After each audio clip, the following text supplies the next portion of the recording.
20টা হাদিস আপনার মুখস্থ নাই, আমি চ্যালেঞ্জ করতেছি আপনাকে। 20টা হাদিস আপনি দাঁড়ায় বলেন, ছোট ছোট হাদিস খালি।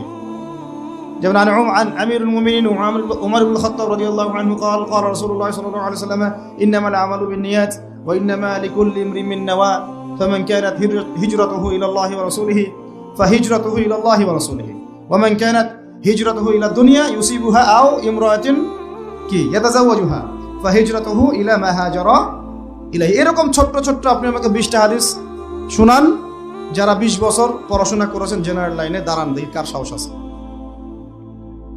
এই হচ্ছে আপনাদের শিক্ষার অবস্থা। জাহান্নামে কোনো আরাম নাই, স্বস্তির কোনো জায়গা নাই, খাবারের কিছু নাই, শুধু থাকবে হামিম আর গাসসাক। জাহান্নামীরা ওইটাই খেতে শুরু করবে। গিসলিন নামক এক ধরনের পূজের খাবার জাহান্নামীদের হাতে দেয়া হবে, জাহান্নামীরা ওইটাই খেতে শুরু করবে। পোড়া তেল দেয়া হবে, ওইটাই জাহান্নামীরা খেতে শুরু করবে। পোড়া তেল দেয়া হবে, জাহান্নামীরা ওই পোড়া তেল খেতে শুরু করবে তৃষ্ণার চোটে। শুনতেছেন? পোড়া তেল নিয়ে খাওয়া শুরু করলে গালের গোশতগুলো ঝলসে পোড়া তেলের মধ্যে পড়ে যাবে। তৃষ্ণার চোটে ওইটাই খাওয়া শুরু করে দেবে। গলার নিচ দিয়ে যেখান দিয়েই যাবে ভেঙে চুরে ছিঁড়ে পুরো দেহটা খান হয়ে যাবে। চিল্লায় পড়েন নাউযুবিল্লাহ। ঠিক ওই মুহূর্তে আল্লাহ তাআলা একটা লাইভ প্রোগ্রাম করবেন। আমি কালেকশন করি না, কিন্তু করলে ভালো করেই করি। ওই যে বনশ্রীতে নামাজ পড়াতে গেছি, কয়ে হুজুর বড় মসজিদ 1.5 বিঘার উপরে একটু কালেকশন লাগবে। কি লাগবে? 75 লাখ। তুমি কে? কয় মসজিদের সভাপতি। কত দিবা কও? কয় আপনি বলেন। আমি বললে হাসিনাও দিতে পারবে না, আমারে বলায়ও না। কত দিবা কও? কয় হুজুর 5 লাখ। তাহলে তো তুমি এত কম কইলা কেন? তুমি 10 লাখ দাও। এবার সেক্রেটারি উঠা দৌড় মারছে। তাহলে এটা দৌড়ে কে? কয় সেক্রেটারি। এদিকে সেক্রেটারি গিরি করো। কত দিবি ক? কয় হুজুর বালু দুমো। সে বালু তো ফকিরে দিতে পারে। কত দিবি ক? কয় 2 লাখ। কইলাম 5 লাখ। প্রথম রো থেকে নিয়ে ফেলছি 50 লাখ। এবার উঠে গেছে 1.5 লাখ, 1.5 কোটি উঠে গেছে। আলহামদুলিল্লাহ। এদেশে আমাদেরকে জুলুম করতে পারবে, আমাদেরকে গুলি করে হত্যা করতে পারবে, কারাগারগুলোকে আমাদেরকে দিয়ে ভরপুর করতে পারবে।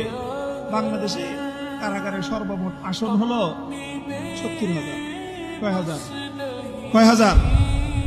আমরা শাপলা চত্বরে গিয়েছিলাম, কমপক্ষে হলো 20 থেকে 25 লক্ষ। 70,000 হেফাজতের কর্মীরা কারাবন্দী হবে, কিন্তু জালেমের সামনে মাথা নোয়াবে না। এই দেশের 1 ইঞ্চি মাটি নাস্তিক্যবাদ এবং ইসলাম বিদ্বেষের জন্য কারো হাতে ইজারা দেবে না ইনশাআল্লাহ। আল্লাহ পাক আমাদের সকলকে তৌফিক দান করুন, কবুল করুন। আমাদের আমির হেফাজত সহ আকাবিরিনদেরকে আল্লাহ পাক দীর্ঘ নেক হায়াত দান করুন। ওয়া আখিরু দাওয়ানা আলহামদুলিল্লাহি রাব্বিল আলামিন। আসসালামু আলাইকুম ওয়া রাহমাতুল্লাহ। কেউ মনে করছে যে আল্লাহ বলতে কেউ নাই, নাউযুবিল্লাহ।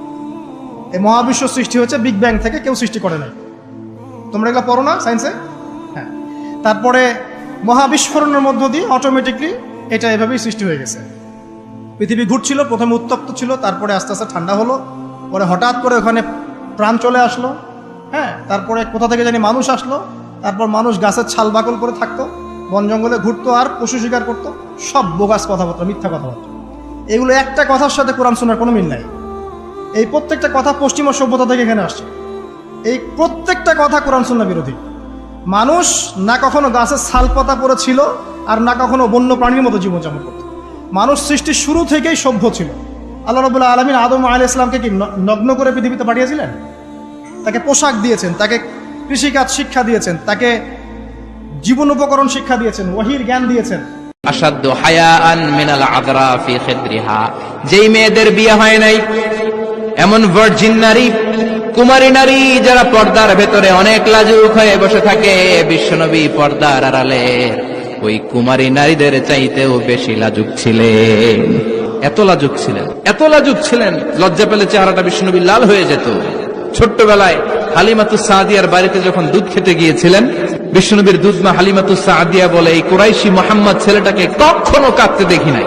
ক্ষুধা লাগলেও কাঁদে না, ব্যথা পেলেও কাঁদে না, শুধু লজ্জাস্থানের জায়গা থেকে কাপড়টা একটু সরে গেলে ছোট্ট মুহাম্মদ চিৎকার দিয়ে ওঠে। কি বুঝে সে? ক্ষুধা লাগলেও কাঁদতো না, ব্যথা পেলেও কাঁদতো না, লজ্জাস্থানের জায়গা থেকে কাপড় সরে গেলে বিশ্বনবী চিৎকার দিয়ে উঠতেন। সুবহানাল্লাহ পড়েন। এজন্য লজ্জা শরমের দরকার।